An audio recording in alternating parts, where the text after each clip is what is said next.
Hello. Hi, Can you can you hear hear me? Hi. Yeah. Yes. Are we doing camera on? I Something. would prefer Oops. to. Yeah. Yeah. Oh Hi. my God. Hi. How are How are you? you? Can you hear me well? Is the I can connection hear you well. good? I can't see you very well. I don't know. Um, Um, I can fix that. maybe it's I can move. Give me a okay. second. Okay, no problem.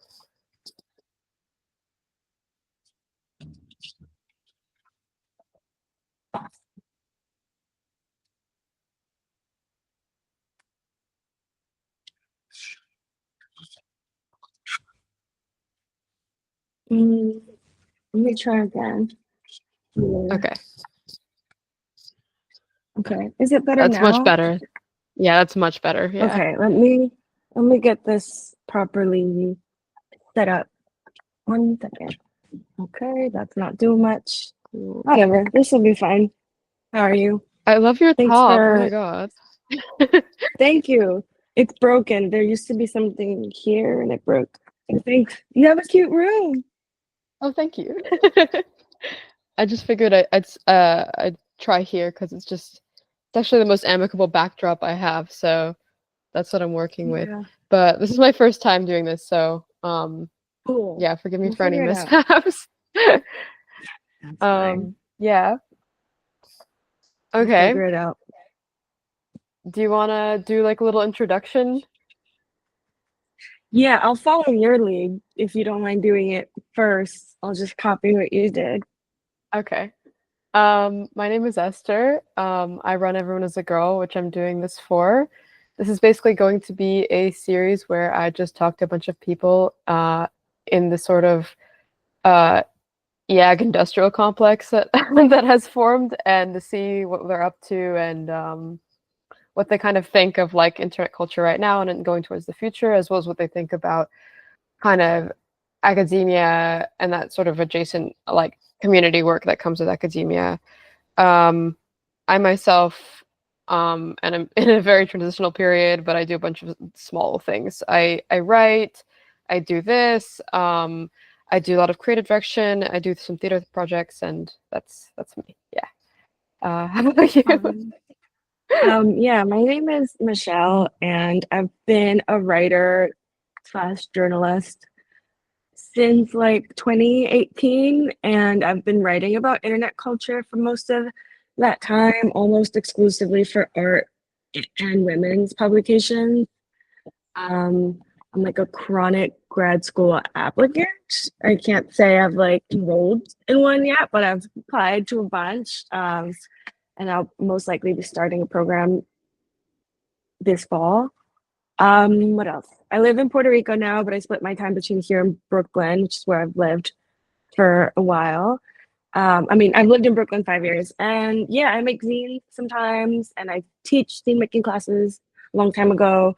I have a newsletter. Something. So I moved to the office, and someone just decided to print something, and I think it's really loud. I don't know if you can hear it. I actually can't hear it.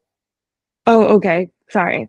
So yeah, I think that's it for me. Is my missing ever for Dirt, The Cut, Lux Magazine, ArtReview, ID, stuff like that. So yeah, I think that's all that's relevant. Awesome. Okay. I took a look at some of your work. You have a lot of stuff around like I guess girlhood and well yeah, like that whole sort of theme. But I feel like I my main concern right now is like we seem to be moving away from that conversation and it seems to be almost like a trend that's like over. And I just like Right. wanted to kind of I don't know, ask your opinion on that or think about like what we're heading towards instead because I'm not really sure. Yeah. I mean, I think it's funny because I since I've only ever worked for women's publications, like on staff, my job has all and my concern I was always interested in writing about technology and the internet. I've always written about um yeah, like women in tech and like internet culture. And so I've written about the girl internet before it was a thing, while it was a thing, and I'm probably gonna write about it long after because I still think it's like a very relevant and useful framework. But I just think we're in like um, very not confused, but I think it's like the line between, I mean, the line between consumer and citizen has always been very blurry, especially in uh, the long shadow of neoconservatism. And so citizenship and consume our identities as consumers have migrated into how we use online platforms. And I think what I've noticed a lot with like especially the TikTok ban, like the fourth or fifth, I've lost track at this point, is that yeah, I think it's like people perceive of what they do on TikTok as an extension of like their civil rights and civil liberties, which I've always thought is, which I guess is like the big joke of like mainstream internet, right? Like they always treat it like the town square, an extension of your civil liberties and your civil rights, but it is a consumer space, it's commercial space.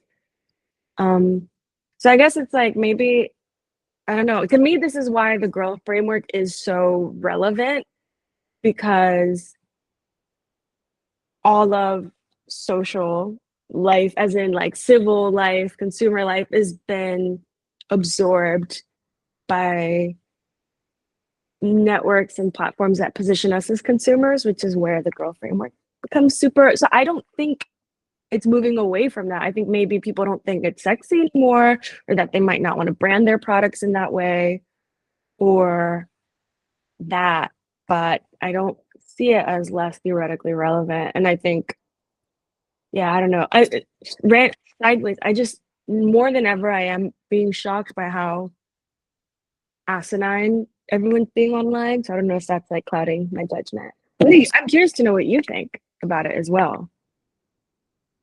I don't know. I mean, I agree with you that the framework is really relevant, but I've also, I don't know, like from my very loose perspective, it just feels like everything has gotten like worse. Like I don't know how to describe it. It's felt like kind of like a radioactive decay, like where like the doom scrolling thing and all of this has just kind of, I don't know, like I really feel like in the past few months the culture has almost come to accept that sort of, I don't know, like what is it? A core thing, you know, as like the basis of culture. Like now trends are like taking that into consideration as like normal. I don't know. Um and it Yeah. just seems like a lot of that kind of almost like theory about how the internet works, or like imagery about how the internet works, has now been appropriated as well for like brand aesthetics and stuff. But I also can't see a new kind of yeah, like what you said, like it's not sexy anymore. I don't really know what's sexy right now. Like instead of girl stuff, like it's kind of Fair hard to enough. pinpoint. I mean, if anything, I feel like, I mean, it's interesting because you mentioned core, because I remember when core was like first being discussed, it was like, oh, talking about internet trends is so passe and niche aesthetics that it's almost, you core is kind of like squaring that off, like making a joke about the joke. But we didn't see it then kind of come to life in the way it has now, you know, which is why I think you use that as a way of describing the situation. I think it's accurate. So I feel like that's an interesting, I feel like that's something that always, I don't know, I feel like it makes our work difficult in a way, because people treat like the tools we create for ourselves and each other's to analyze and make sense of the world as like products that you can dispose of as soon as like you don't understand it or get it, or it doesn't like buy you into certain in groups or authority positions. Never mind the fact that that's not what any of that is for, right? Like we come up with like frameworks like the girl internet or core, or like we turn these things, trends, into frameworks because there's like a utility and a longevity to it. And I feel like, I don't know, I'm constantly frustrated by how people just say it's over because it's like not the trendiest thing to talk about anymore, which I just feel like that doesn't negate it from being a useful framework now. And I think we think they're useful because they're also useful for making sense of what's around the corner. And they are. But I don't know, I feel like if anything, what I'm seeing is like the next thing, whatever. But I do think it's all on the same thing as like people, just as like everything, just as capitalism's like ability to extract is accelerating, so is the way culture is responding to it and reacting within it. And I think that acceleration, I've always criticized tech accelerationism for being this particular era of tech accelerationism we're in for being nihilistic and self-destructive in the same way that how like that fascists have a nihilistic self-destructive like attitude at the core of their ideology. There's like at the core of that there's always this sense of like everything is rotten and disgusting and I want to like obliterate myself to go beyond it, you know. Like that's why, you know, whether it's through like the supreme race or through like that is Aryan and white, or the supreme race that's like cyborgian, like I feel like that's at the core of this acceleration and moment. So I feel like then I think whatever was, I guess in my head, the girl framework I'm paying attention to is like the newfound relevance of like mysticism, and like a lot of it has to do with like female mystics of the medieval age. And I'm seeing a lot of, I guess, tributes or nods to them online lately, which makes me very excited. But it does seem to be like that's the new poster girl for our situation, like a mysticism.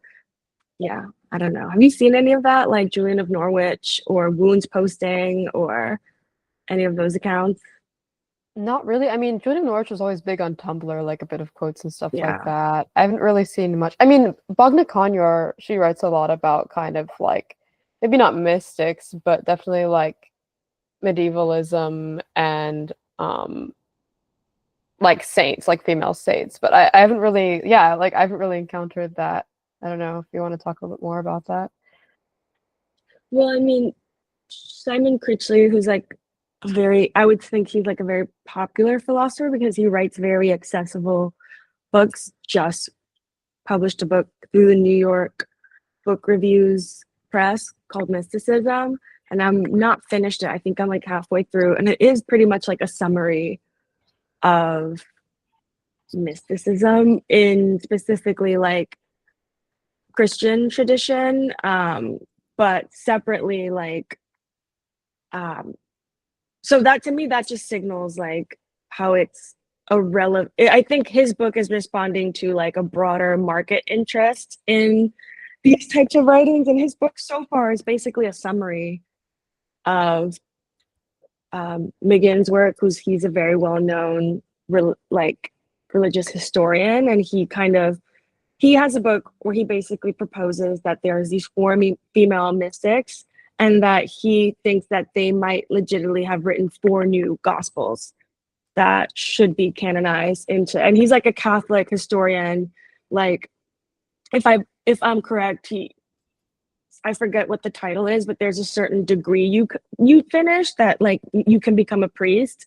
So he's very like pro Catholic Church, but even he is saying like, look, like it quacks like a duck. Like this might be four new gospels, and they're all written by four women that lived roughly between like the 11th and 14th centuries.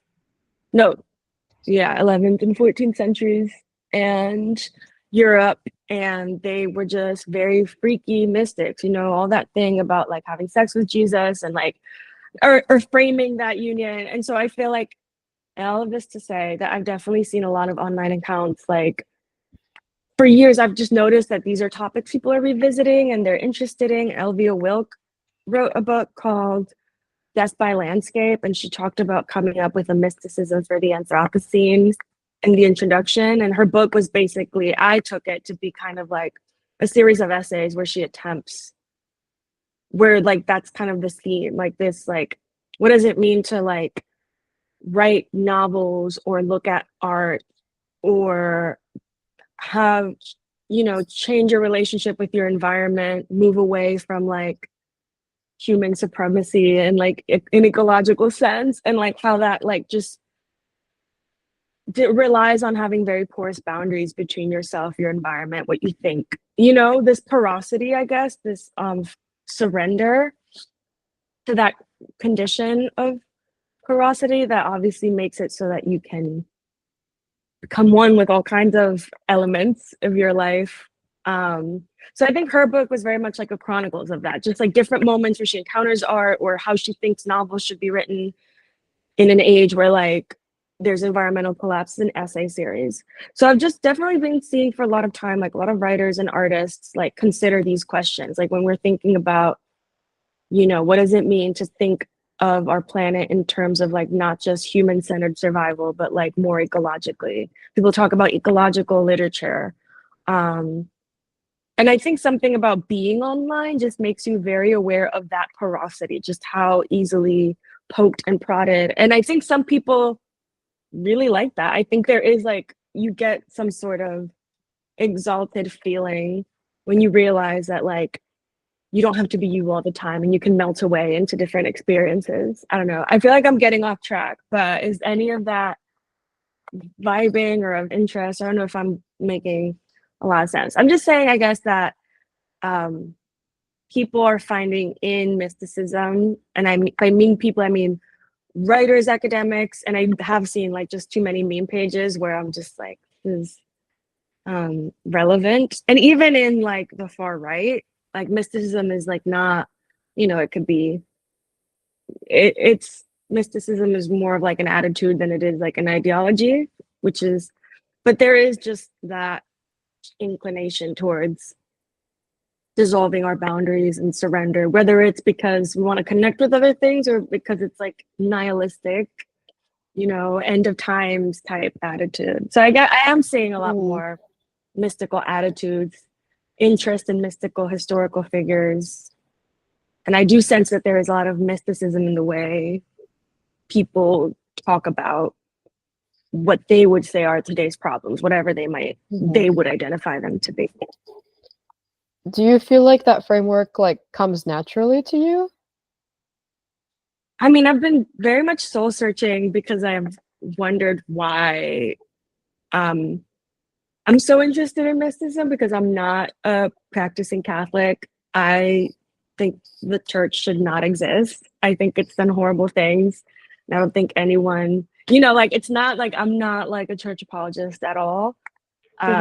So I am I have been conflicted, like, why do I care about these people and these figures? But it seems like I guess that was the realization I had today. I do think it does. And to the extent and how what writing is to me, I do think of it as like a mystical practice where you kind of drop in, as they say, and just the rhythm of reading and writing in terms of you have these characters that are separated and they're discrete units.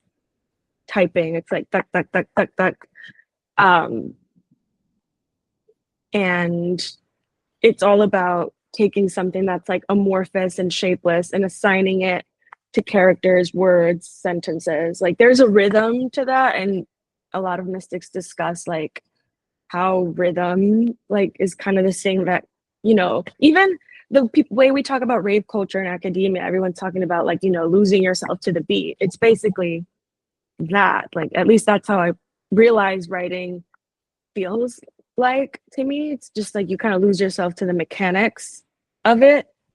And to the extent, the part of Simon Critchley's book that I have read, he talks a lot about how mystical experience is not just like that moment where you have a vision, where you go inside Jesus's side wounds and he gives you a kiss. It's about when you come back out of that and you write about it and you talk about it to people and like that process.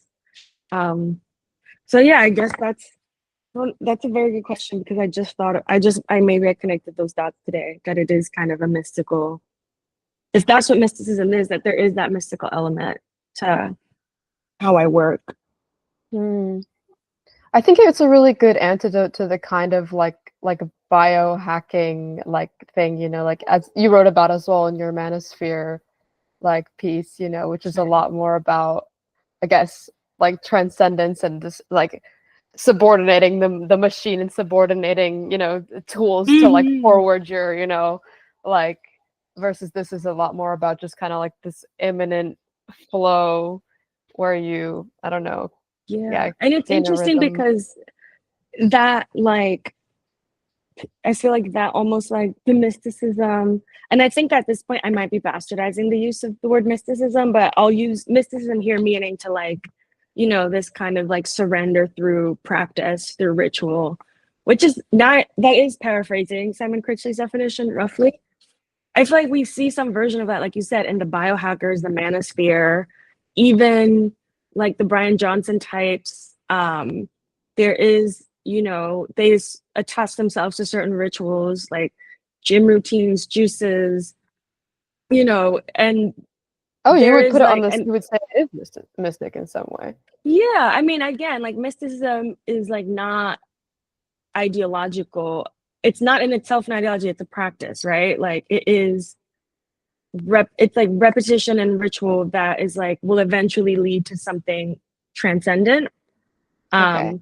And it is very common with the far right and with fascists, like the manosphere, and like they always talk about like basically like destroy yourself, annihilate yourself through these gnarly workouts and being the ultimate man. Like you kind of like tear yourself down and build yourself back up. But when you build yourself up, they always talk about being connected to this greater force, like masculinity. That has very much mystical undertones, like that annihilation of the self, that there's an asceticism to it, right? Like very strict, pared down lifestyle that should lead to some sort of transcendence and reward. Yukio Mishima is very mystical, very much about taking aesthetics and routine and like order to an extreme to the point where you kind of annihilate yourself. And you know what I'm talking about, right? Like the Japanese writer, he did annihilate himself. He eventually committed suicide.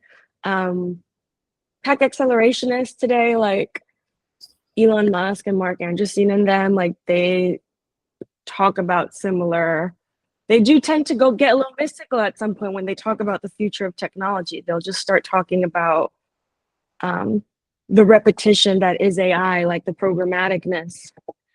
It'll kind of become so accelerated that then we'll like, they, you know, you ask them to, you try to ask them for specifics and they just tend to say, we'll come out the other side, just like one with the God machine. So I do feel like a lot of people, for whatever reason, maybe it is the uncertainty of a lot of segments of our society where the easy response is to just like hit the gas and just come out the other side, which is something that has some connection to mysticism or popular disseminations of mysticism.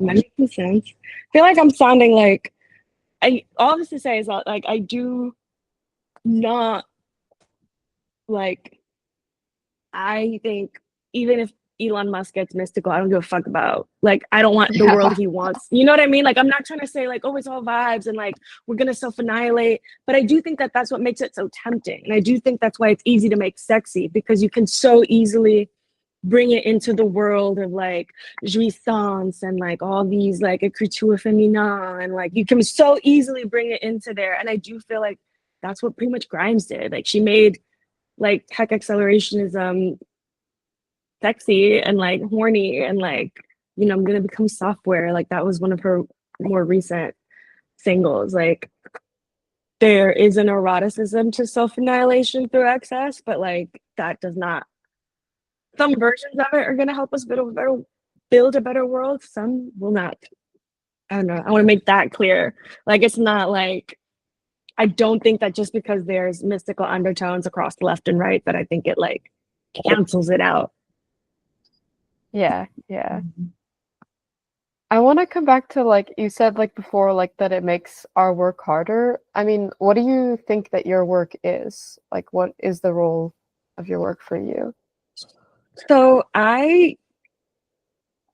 more recently, I think there is definitely like an urgency to tech criticism that is like just all kinds of tech criticism, truthfully. Like I feel like most people can agree there's not enough tech criticism, not enough ways to like criticism as in like, you know, aware of its methodology, rooted in history, rigorous, like aware of like systemically aware. Like I don't think there's a lot of tech criticism in that, and I'm not saying I'm the most qualified person to do it, but I am finding just the urgency and pushing myself to be able to be more and more ambitious in those types of critiques. AI specifically, when AI was like the topic to write about in the art world, I wasn't really interested because I'm like, ooh, the artist is not the only author of a work. Ooh, like Yeah. you can make things based off other people's work. Ooh, crazy. No one's ever asked those questions before.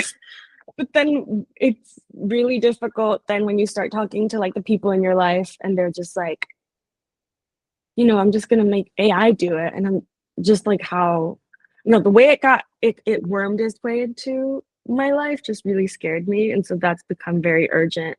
But yeah, as a writer, I think it's definitely soul searching a bit at the moment because writing feels a bit mystical to me. But I do feel like the work is mostly to offer. To me, it is very much external facing. Like as much as it fulfills me, heart and soul and mind, I do care a lot about providing a service and providing to readers. I mean, I guess some of it is the same shit everyone wants to do, like recognition, feeling seen, understood. Um, Also I want to share, like, I read a bunch. I'm very curious. I'm very critical. And I don't think any of that is useful in isolation. Like, I'm very much like, I want other people to look at the things I'm looking at and like, I want to see what they have to say.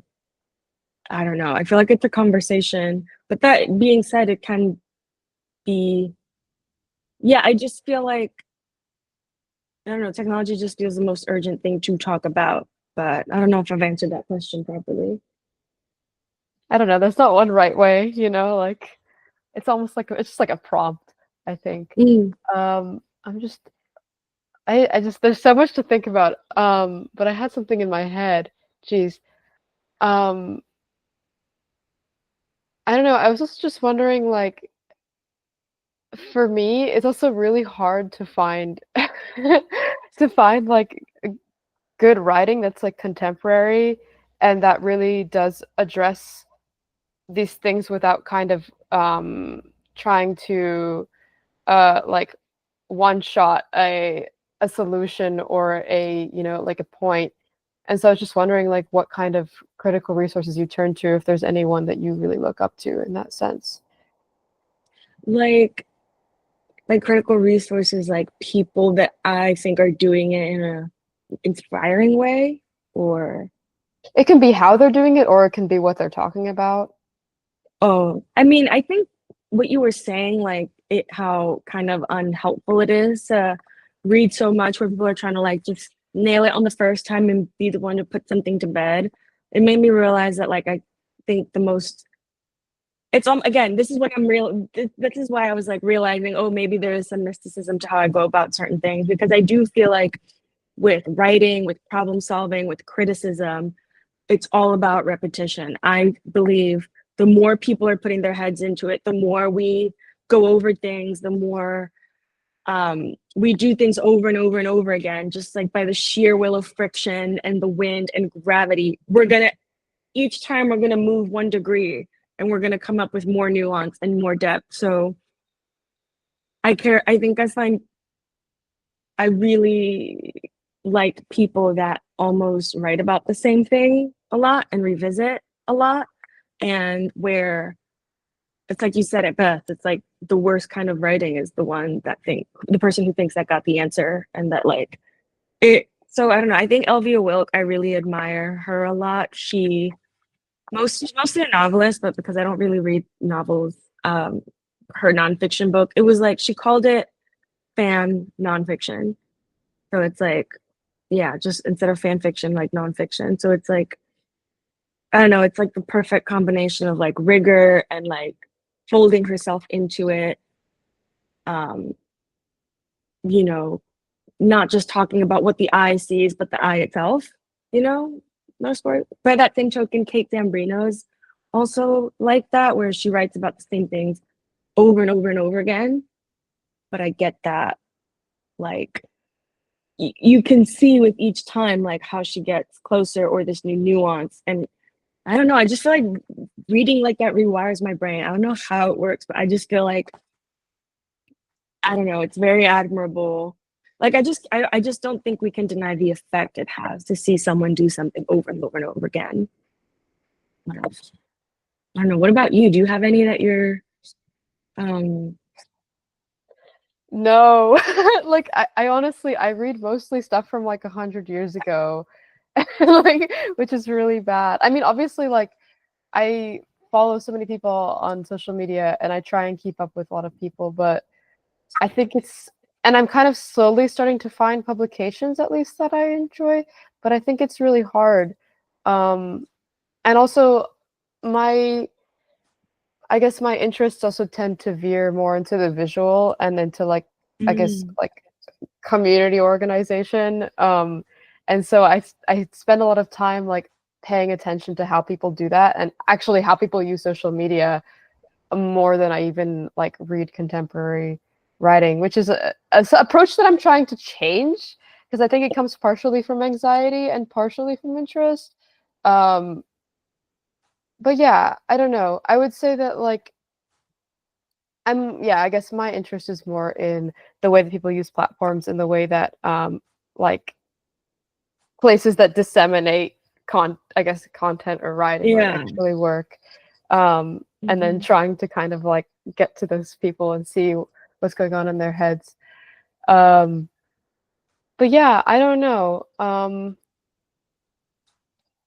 Obviously, like yeah, I mean, from the people that I can think of immediately, in terms of theory right now, I love Bogna Konyor. I think she's brilliant. I also do really like Alex Keishow's work as well. Mm. In that sort of like an immediate relevance to like what we're talking about. But I just really like when people also kind of toe that line between like myth making or like world building and theory. And I Yeah. think both of them do that really Wait, well. Like kind of taking sorry. a Sorry. sorry. Sorry, time out. Can you hear the barking? No? Okay. My dog is barking at the door. I just need to open it so Yeah, she don't can worry. walk around. Oiga, jefa. Okay. Shh. Oh hi. Yes, ma'am. Okay. So you were saying that you liked, I think you just named someone.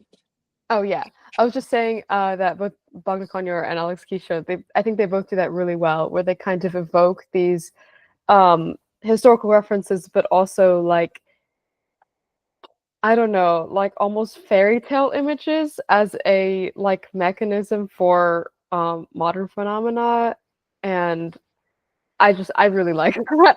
I'm a bit of a like princess in the way where I just really like when people manage to um aestheticize something and create like almost a visual component in their writing without reducing its theoretical Yeah. rigor, you know.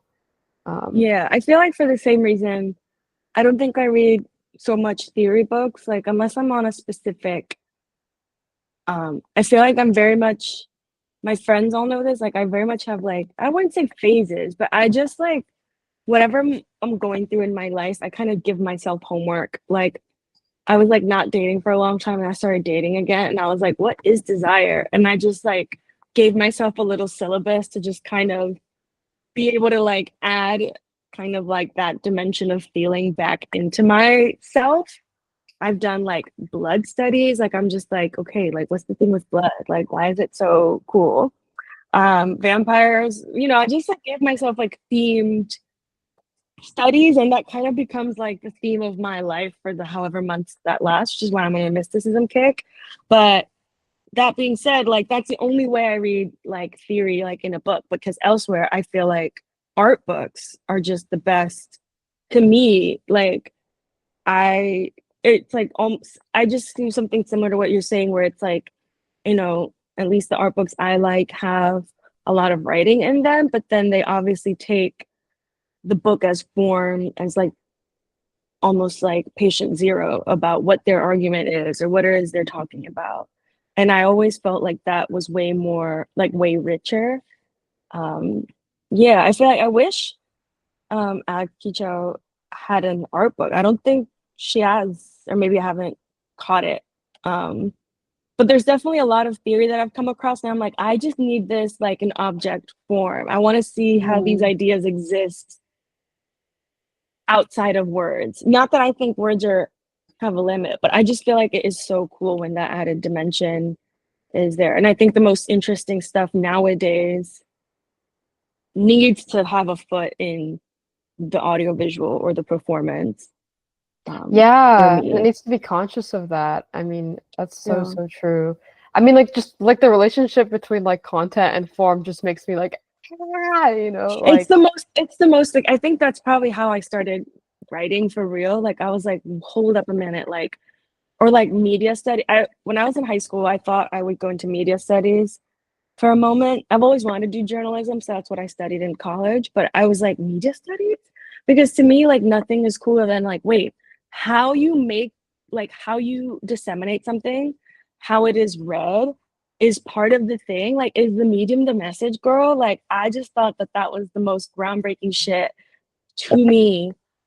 Um, and I still think it's like the coolest thing in the world. I don't know. I just feel like that, like, name any movie you like, any TV show, any music, it's gonna be made that much cooler once you also take in the medium part of it. Like, I just can't, to me, that's just like as natural as like food tastes good. Like, that's just how it goes. you make zines as well, right? How's that? Yeah, I'm trying to. Yeah. I mean, it's very much about that same thing where, um,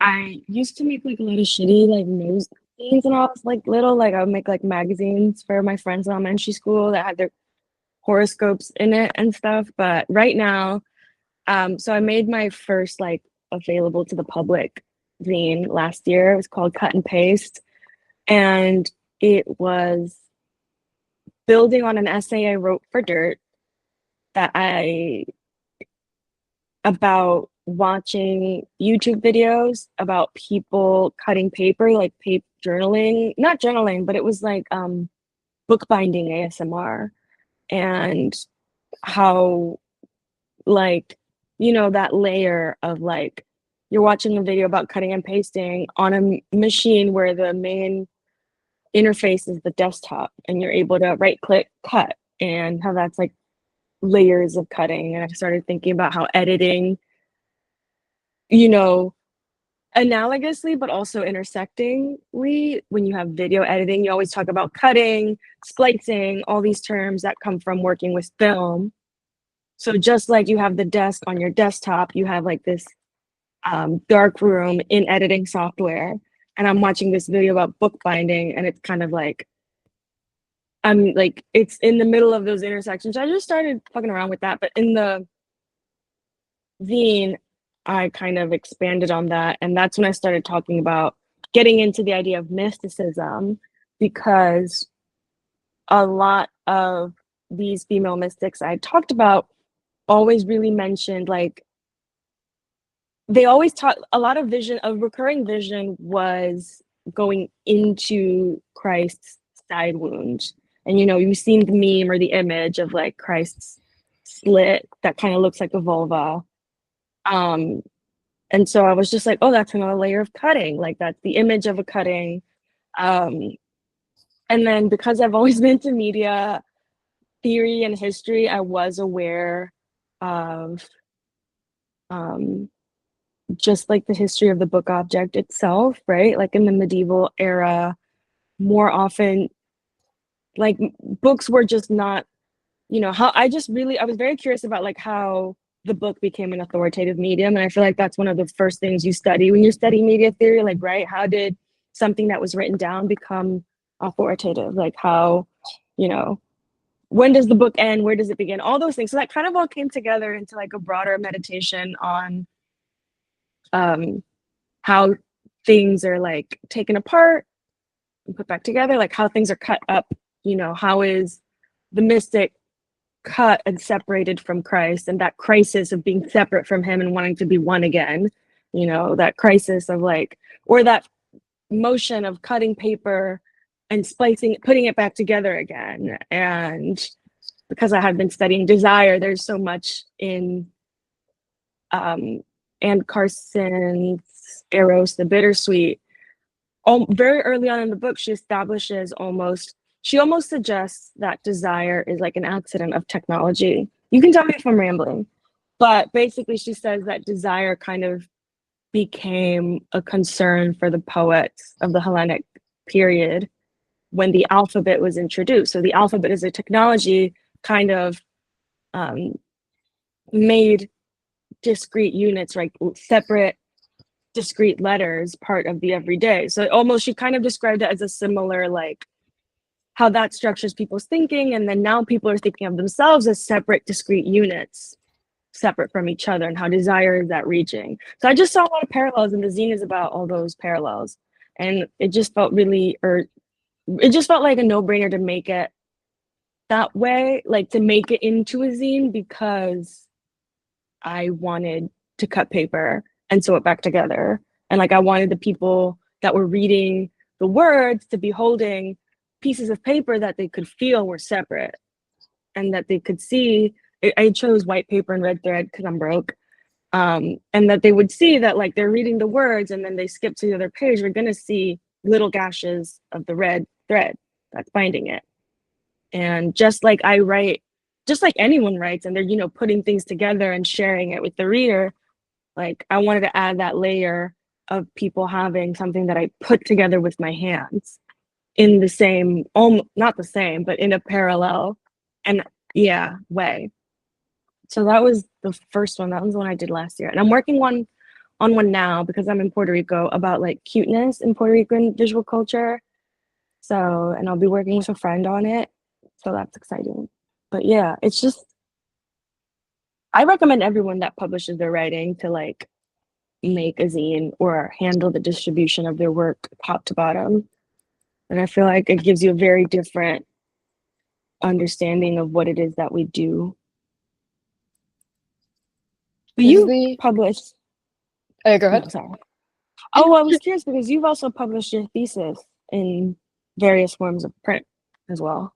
Yeah, I've actually been doing like self-publishing for a while because I did two when I was in my undergrad. I did like two zines called Wet Love, and that was like my thing for a while.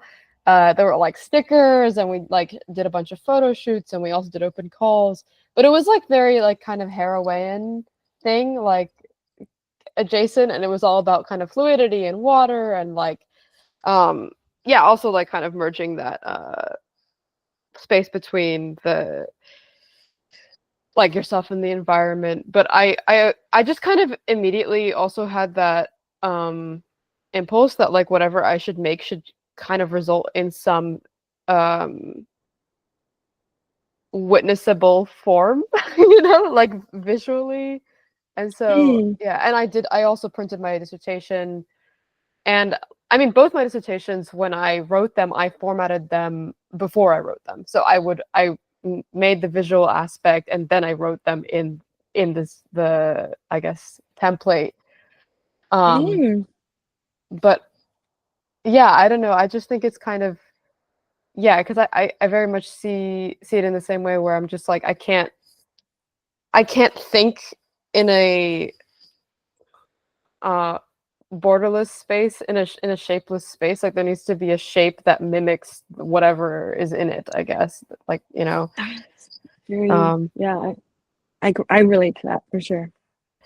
But the your zine also made me think of like the paper that's been sewn back together with thread. It made me think of also like Play-Doh and like the idea of the, you know, the soul that's been cut in half and they have to find the other half of the soul. Yeah. I mean, I think it's just, that was just like what, I don't know, I'm to no surprise, I'm still expanding on the essay and the zine, but it's very much, I think that theme of like things being cut apart to discrete units I think it like um it's just too relevant. Like, so in the zine and more in writing I've developed from it, that's also a big, how do I say, that's a big theme within computational technologies and like digital technology. So um today when we think about analog, we tend to think about like film cameras and shit. But when you think of digital versus analog, um think of like your fingers, right? Like they are separate. Like you cannot link these two fingers, right? Like they are their own discrete units, and they correspond to the same individual discrete units on your keyboard. Um, the keyboard is a digital technology, right? Because it separates into bits like in code, like zeros and ones. Like it separates into bits something that is continuous. So, for example, an electric current is continuous, and then it gets separated into bits, and that's kind of like layer one of how computation works, right?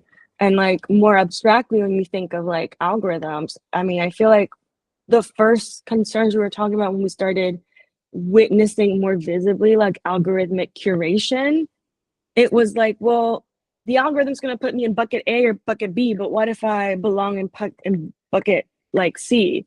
There's no bucket C. Where do I belong? You know, um, unless there is a unit for it, unless there is a data point for it, unless there's like a bit for it, things are not computable. And like, right, the uncomputable, I mean, when computation becomes like the way we organize life, the uncomputable, it suddenly becomes really high stakes to be uncomputable. Um, and so I feel like I almost worked back from that to what you said, like Plato's the two souls, like, you know, how like for like just like that connection of like, you know, I guess like I kind of revisited the crisis of the mystics and like Anne Carson's writing on desire and things as like, oh, this is a moment where technology, because she pinpoints it as technology. I'm not a historian of the Hellenic period. I know that some critics say that she oversimplifies that, but it's just interesting to see that even she says this was an effect of a technological intervention. And, you know, desire is how we reach across, you know, how the zero reaches out to the one, you know, like how things go like that. And I just think, I don't know, I feel like the stakes feel high when you're desirous and when you find yourself in an uncomputable situation. And I just think that's really fascinating. Hmm. Right. I can't say I've stopped writing about that, truthfully. I still do. That's so beautiful. Oh my God. I mean, I feel like it's like one of those, again, like the mystical thing. I feel like everyone has, I feel like especially with writers or people that make things, like if you make things often enough, you kind of discover these things that you can make over and over and over again, and they kind of push you into a different space, or they kind of open you up to other people in ways that like, you know, you can't otherwise. I feel like that's also, yeah. I feel like the reason, I guess what I'm saying is like it was beautiful because I could talk about it forever, you know, and I feel like everyone has those things where it's like you can keep going and it's generative each time. Yeah. I'm sorry. I'm just absorbing all of this. Like, I'm sorry, I oh talk really God. fast. No, I love it. This is actually Loki. You're the perfect first person because like I'm just getting so much. Like you just have so much like drive. Like oh my God, and you have I I don't learned today know. I have a vitamin D deficiency, which means I'm very low energy. And it is true. But I think because I write so much, I don't see it because I really do get like this on a daily basis, the inside. So it is like, I think that might be the case for most writers who like work sitting down all day. Like you don't notice how you might have like a vitamin D deficiency, for example, because you're too excited by what you're doing. Is writing like it's your main gig since this is what you do every day? Unfortunately, yeah, it is my main gig. I'm not making a lot of money from it. That's why I moved back home. I lived in New York for 5 years. I moved back home to like lick my wounds a bit. Yeah, I thought about doing other things, but I did not convince myself successfully. So Yeah, but yeah, this is my main gig, my only gig. that's so cool. Do you so and Substack is kind of like the main output. No, no. I pitch and write for publications regularly. Hmm. The irony is that like just the nature of the business, I'm able, like at any given moment, I have like 3 to 4 like assignments on my docket. But between the editing cycle and when I get paid and stuff, like those get spread out a lot more versus Substack is more recent. I started writing on Substack Right. in August, but I had like a much longer career under that. And I don't know. I mean, it is because I am not, just the business is not what it used to be. I went from making, um, like when I started freelancing, I made from making like 35,000 a year, which is not a lot, but it was something, to like less than half, like in the course of a month. Like 2024 was like the worst year I've ever known. And most of my colleagues would say the same in terms of freelance writing. Like Wow. just all the work disappeared. All the budget, most of my people told me that they couldn't hire me again because of budget reasons, which I believe them because these are people I trust enough that would tell me the truth. So yeah, so that's why I was like Substack came in because I was like, well, let me see about Hmm. making my own coin. I have nothing to lose. So Why has that happened? Does that have to do with like AI generated content or like what's I the mean, I think it's the inverse. Like, I think anyone that's worked in media full time long enough knows that they're always looking for ways, especially for the writing portion. They're always looking for ways. Like, writing is the cheapest to produce. Even if you hire someone and you give them six-figure salary, only for traffic content, like SEO stuff, it's still dirt cheap to produce compared to video, compared to audio, compared to merch, newsletters. Like it's just the production, like the overhead on writing is so small. And that attracts just like the greediest venture capitalists you've ever seen, the most embarrassing lackeys, like every American media corporation, except for like two, just has like these buffoons at the helm. Like they're famous for failing up, for not knowing their head from their ass. Um, so it's easy to make business when the overhead is so little. Like all you have to do is just lay off, lay off, lay off.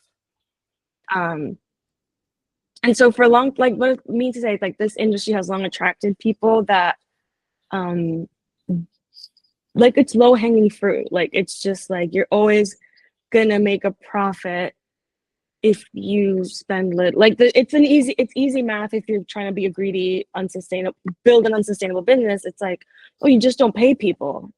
And like if you create a class of desperate enough writers, they'll work for half the amount until right, right. nothing. So that was always the situation that we were in. AI just became like the perfect silver bullet to say like now we don't even need you. Because before that, the conversations at like bargaining tables and negotiations with the unions was like you need someone to make the product you're selling. Hmm. You need someone, and they couldn't work around that. And now they can say, well, we have AI. Whether or not they actually do, whether or not it'll be legal, whether or not it's cheaper or even useful, actually doesn't matter to them. It's just the way.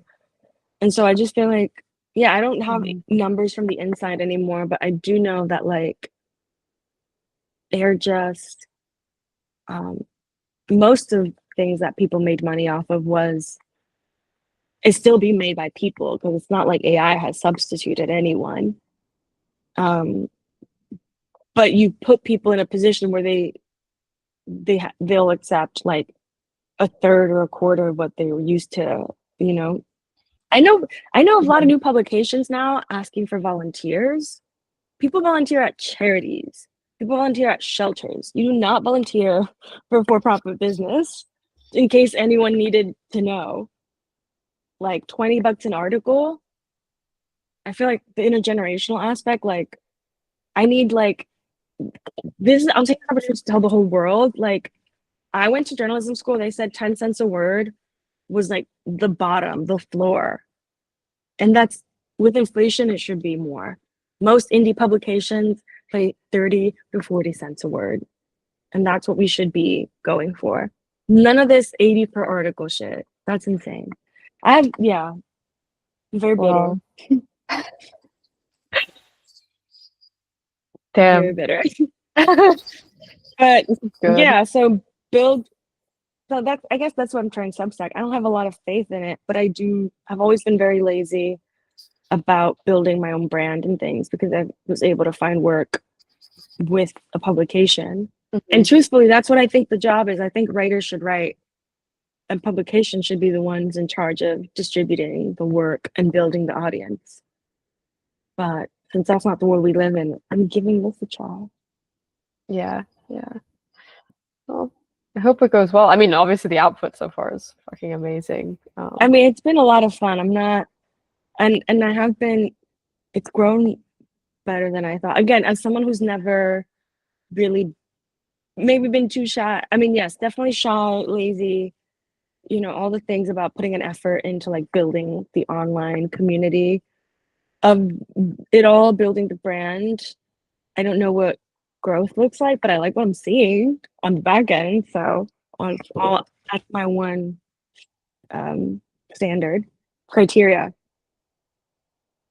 I feel like I have the opposite thing where I've always kind of intuitively, like, I don't know. I mean, I'm a few years younger, so I've always been like, oh yes, branding and like, you know, like promotion and stuff like that. And I've had a Substack since I was like 18, but I'm scared of approaching like actual publications, you know. But now I think I'm That's, going to have to try. yeah, Yeah, yeah. yeah, that's crazy. I mean, I feel like approaching I that is almost like there's such stale sad writing getting published for good money. I think I'm always ending I always end up encouraging people to pitch publications because you'd be surprised like how easy it is. You'd be surprised how easy it is, especially Hmm. because most decent editors like won't stand in your way. If you have a good idea, they'll wave you on through, and that's always exciting.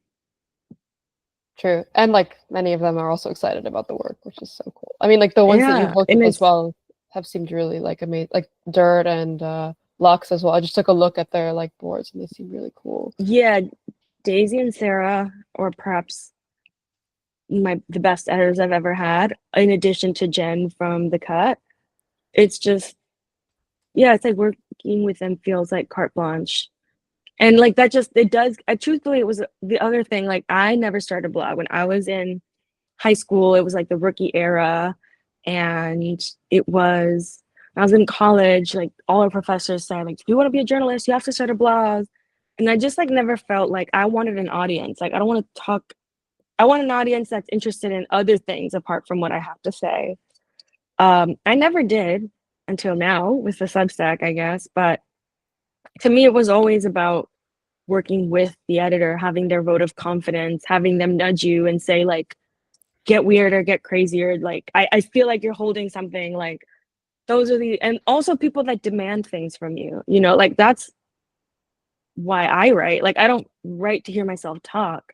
Like, it's because, like, I have something to say and I want to know if it's coming across. Like, it's almost like I definitely need that validation from editors. Like, it has to feel like a conversation. But Hmm. a bad editor could ruin your life. Bad editor could ruin your life. I've almost quit because of bad editing. Like I'm leaving the business. I'm so done. Maybe that says something more about me than it does um them, but bad editing is don't let yourself like there is such a thing as editing so bad you want to quit your job. Everyone knows it. It exists. I feel like that was the learning curve when I was younger. Like I was like, am I not cut out for this? And there is just a thing of editing so bad that you're I mean, like, it's a high trust situation. Like, yeah, mm, Yeah, it is. And it is, yeah, it's like, well, it's just like it could happen. So I feel like if you have not encountered that kind of editing, that's great. But if you do, remember that we had this conversation. Okay. I think we're gonna have to wait, let me look at the time. Yeah, we're gonna have to wrap it up. But this is your moment to say anything that you want to say otherwise, or promote anything as well that you want to promote if you have something. I mean, I want to say I don't have anything to promote, but I do have a Substack and I do write a lot. So I feel like if any of the things we talked about today are of interest to folks, just look me up on social media or the Substack and I'll make sure. I wish I had a zine to promote, but it's like still in production. But I also just like this idea and I'm just happy we got to talk. And this is unlike anything I've ever done. Like I very much DM'd you on a whim, so I didn't think I'd end up here, but I'm glad I did. Thank you for having me. Thank you. This is an amazing first chat for this whole thing. So thank you so much. This is a lot of fun. You're Yeah. welcome. And thank you. I'm excited to see what else comes from it. So Yeah. have a good one. Okay. Have a good day. Thank you so much. Bye. Bye.